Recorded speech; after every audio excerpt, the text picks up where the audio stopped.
आज आपण काय पाहणार आहोत, एबल आणि अनेबल सेंटेन्स मध्ये, एबल टू आणि अनेबल टू सेंटेन्स मध्ये कशा प्रकारे आपण यूज करू शकतो हे पाहणार आहोत.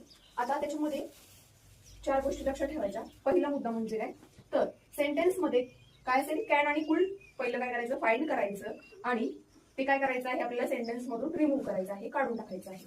दुसऱ्यांदा आपण काय पाहणार, जर कॅन असेल, फक्त कॅन असेल, नॉट नको, फक्त कॅन असेल सेंटेन्स मध्ये, तर त्या ठिकाणी सब्जेक्ट नुसार, कर्त्यानुसार आपल्याला काय करायचंय, एम, इज, आर चा काय करायचा आहे, उपयोग करायचा आहे.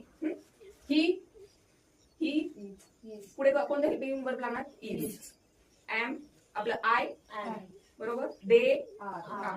अशा प्रकारे आपल्याला काय करायचंय, कॅन असेल तर नॉटच्या ठिकाणी करायचं नाही. त्याच्यानंतर जर नॉट असेल सेंटेन्स मध्ये, कॅन नॉट असेल, तर आपल्याला काय करायचं आहे की नॉट एबल किंवा अनेबल यूज करायचा आहे.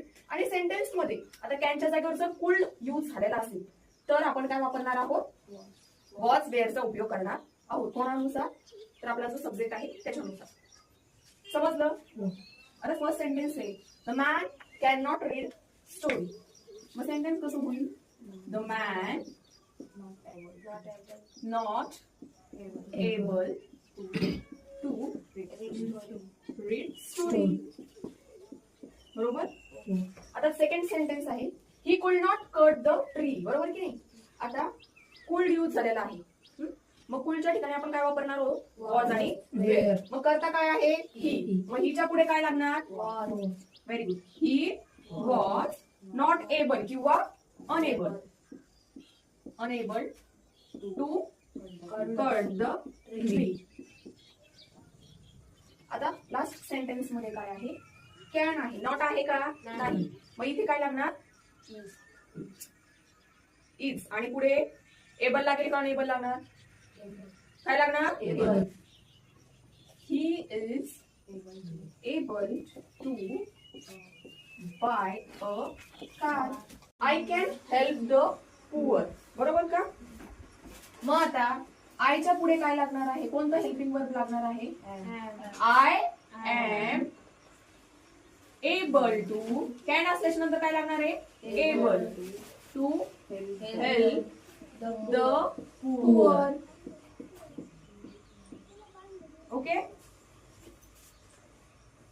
त्याच्यानंतर दे आहे आणि दे नंतर कोणतं हेल्पिंग वर्ब लागेल, दे आर. दे आर पुढे